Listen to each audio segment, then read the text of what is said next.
వాతావరణం చాలా చల్లగా ఉంది, వర్షం పడుతుంది. ఈ టైంలో వేడిగా ఏమన్నా తింటూ బాగుంటుంది. ఏమున్నాయో చూస్తారు. ఇంట్లో ఉన్న వాటితో ఇప్పుడు ఉగ్గాని బజ్జీ చేసుకుందామండి. ఉగ్గాని అంటే ఏదో కాదండి, మరమరాలు. వీటికి కావాల్సిన పదార్థాలు:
అయిపోయిందండి ఉగ్గాని బజ్జీ.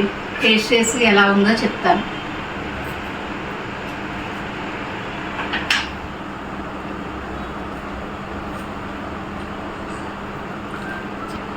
చాలా బాగుందండి. నేను చేసిన వీడియో మీకు నచ్చితే కనుక లైక్ చేయండి, షేర్ చేయండి, కామెంట్ చేయండి.